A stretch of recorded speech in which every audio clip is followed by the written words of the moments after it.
Hello, my people, and welcome back to Module 17. So in this module, we are going to talk about sleep disorders, but first, we have to kind of remember why the heck do we sleep? So let's get started. So a fun fact, if you ever are trying to help your parents buy you a new bed, you can say, we spend 1/3 of our lives sleeping. We might as well be sleeping good, right? So an individual remains awake for several days. There's a few things that start to happen. Our immune function starts to die.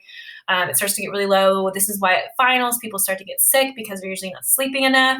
Concentration deteriorates, and the risk of accidents goes up drastically. So here's a few that we have. This girl, she hadn't slept for, oh God, I want to say like 4 days. 4 days straight, and things can happen. Fatigue and subsequent death. We can die from being sleep deprived. And it's actually used as torture devices. There's people like that are meant just to stay awake. So that's why when you're interrogating people in all those movies, they always try to keep them awake so they get super tired and they start to get confused. And this is where they can start, letting things slip. Impaired concentration, emotional irritability. Again, your immune system goes down, so you start to get sick more, and it's a greater vulnerability all in all. Your brain is at the most vulnerable if it cannot sleep.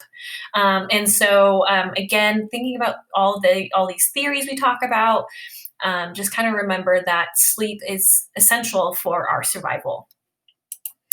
So a few things about sleep deprivation.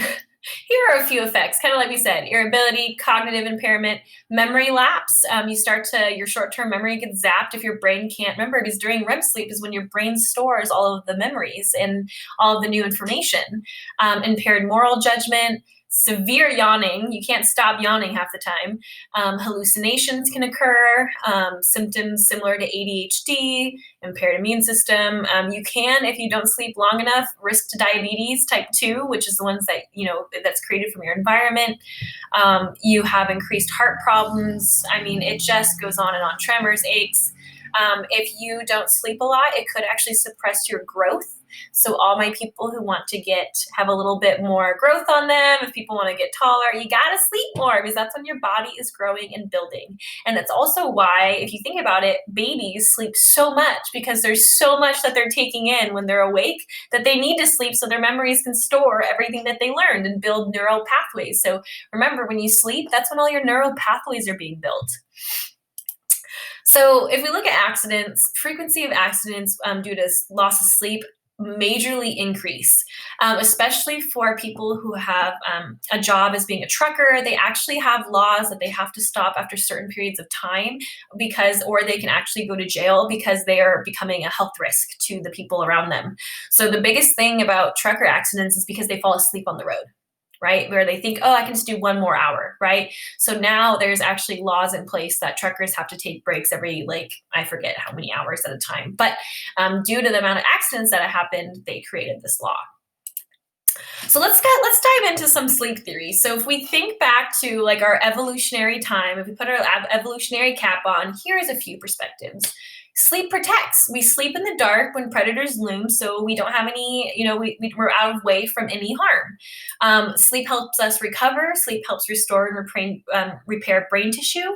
There's a reason that if people have had a traumatic brain trauma, there's a reason that they are going to be, sometimes doctors induce them into medical comas, because their brain needs that much time to repair.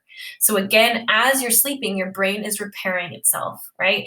And so again, that's why in a lot of our medical shows, they say, oh, these next 24 hours are important to see if they wake up, right? Because our brain needs to be able to rewrite itself, right?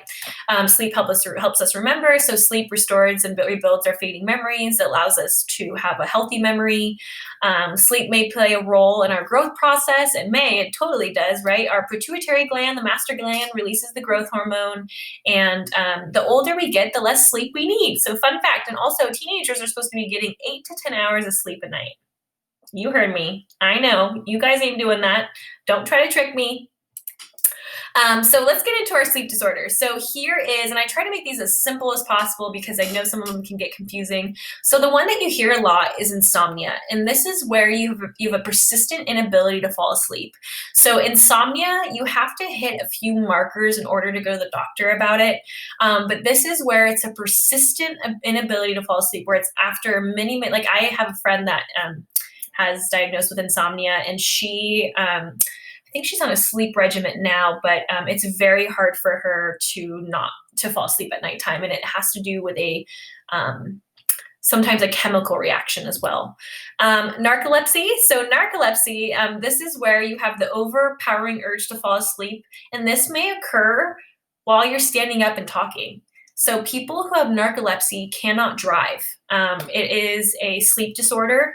It is diagnosable, and people who could be talking like this can completely fall asleep within 2 seconds.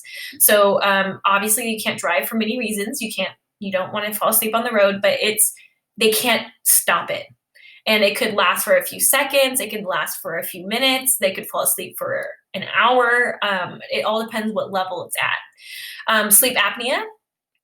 This is actually a lot more common now, and a lot of people don't see it as a sleep disorder, really, but it is. It's where, and so maybe maybe your parents or siblings have a sleep machine that they use.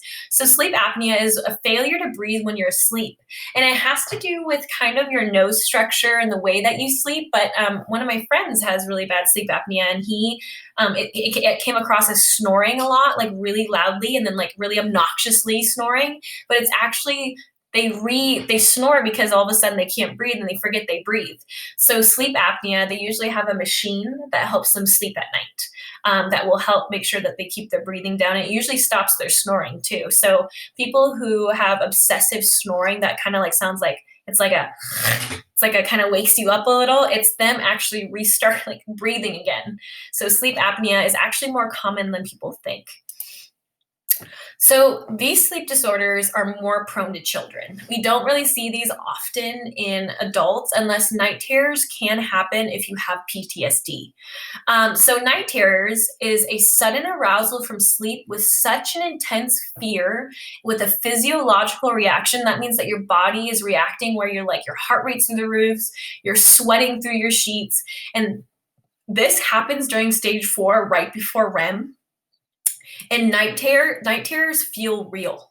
And so people, it's like almost like your body wakes up and it's in fight or flight mode already. And you see this a lot with children, sometimes with the fear of the dark, if they watch like a scary movie, or night terrors come from maybe dad's on a trip or whatever. But night terrors, it's not abnormal to have the occasional night terror when you're a child, but it's when they're reoccurring is when you should go to a doctor and see like what's going on. Sleepwalking. I luckily am not a sleepwalker, but I am a sleep talker occasionally.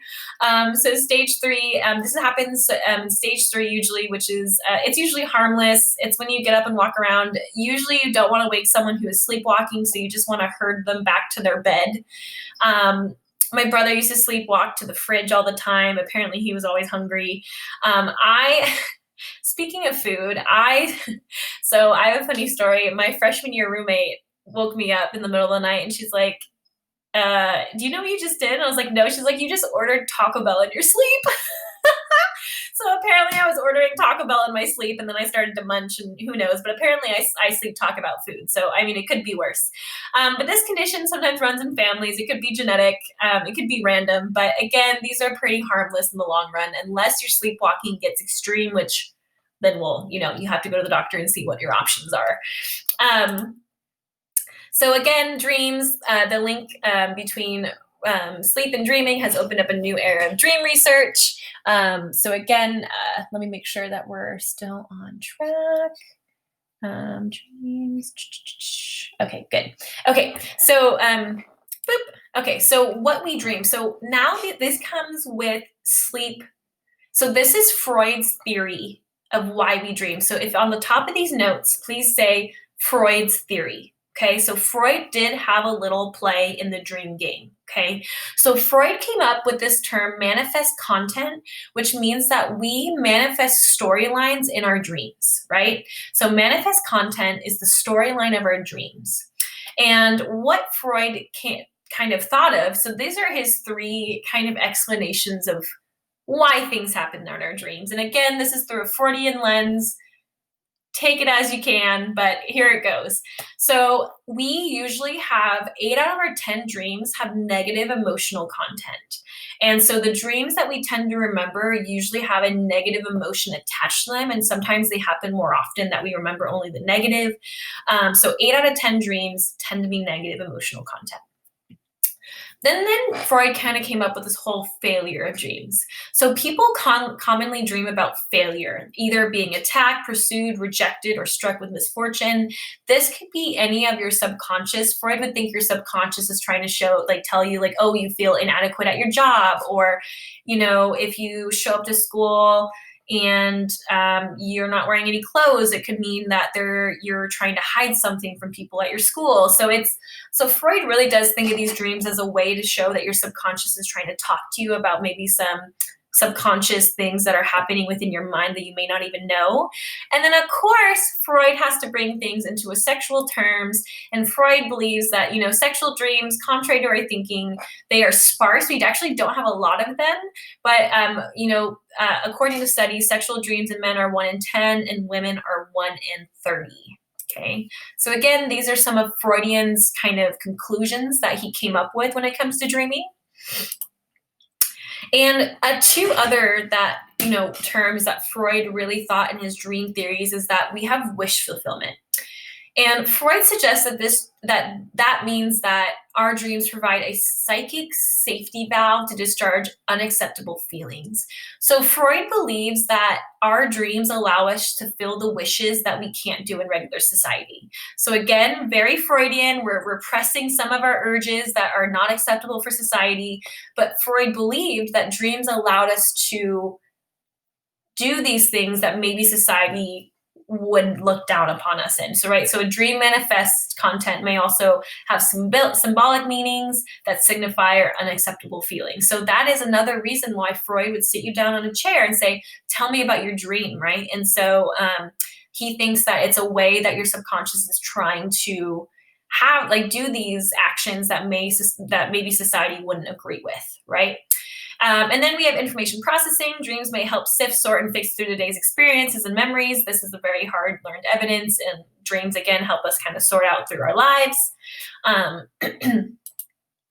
another one is our physiological functions. So dreams provide our sleeping brain with kind of periodic stimulation that helps us develop and preserve our neural pathways. So as we dream, we're using the same neural pathways as so if we're dreaming about running, if anyone's ever seen their puppies dream, sometimes your puppies move their paws or their eyes are moving, it means that they're having a dream and they're using the same neural networks of how they would usually run, but they're still a little paralyzed because they're dreaming, right? So, sometimes we startle ourselves awake sometimes, but we use the same neural pathways as if we were awake when we are dreaming. So that's really cool.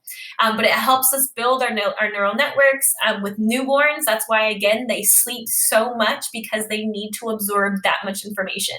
So if you think about a baby, right, an infant, they sleep for 18 to 20 hours a day, but while they're up for the other 4 hours, they're learning so much, right, that their brain gets so tired and they're like, oh, time to sleep and put away what I learned for the day. And again, so 2 more slides on the dreams. Some more theories that we came up with is activation synthesis theory, which means that our brain engages in a lot of random neural activity, which dreams make sense of this activity, but this is why we might have some weird dreams of sports, and then we're in a classroom, and when we think about our dream, we're like, that doesn't make sense. But our brain engages in a lot of neural pathways when we sleep, which is why we can have different dreams within dreams all the time, right? And then cognitive development. Some researchers argue that we dream as a part of our brain maturation and cognitive development. And again, our brain is always changing and developing, and again, sleep is the way that it helps set it in stone. So all dream researchers believe that we need REM sleep. When deprived of REM sleep and we're not allowed to sleep, this is where we are decreased in REM. We will then need to have a REM rebound. And so what REM rebound means, so say that you've been studying up late for like 4 nights in a row. The first few nights you're not going to feel it, but usually the third day of like not sleeping well or not like getting enough sleep, you're going to slowly start to lag. In order to get those REM rebounds back, to get the REM cycles back, you have to sleep a lot for the next 3 days. Okay, so you can't fix like, okay, I'm going to study all week and then I'm going to sleep in on Saturday and I'll be fine. No, your brain actually needs to catch up with the REM sleep, and it can't happen over one sleep cycle or one sleeping period, right? So REM rebound, this is where, finals get everyone sick and you need a few days to recover. So remember, your brain needs time to recover from the REM cycles that it lost. Okay. And last slide for this model, and this is just out of your book, just kind of a quick summary of the theories that we talked about. We talked about Freud's wish fulfillment, right? So we're kind of hiding these unacceptable feelings for, that we want to do in society, that even though they might judge us. Information processing, this is what dreams allow us to do. For physiological function, we're building our neural pathways. And again, activation synthesis is us like kind of, random visual memories that allows our brain to kind of retell a story. And cognitive theory, it helps our brain mature. Okay, and I will see you for our next module.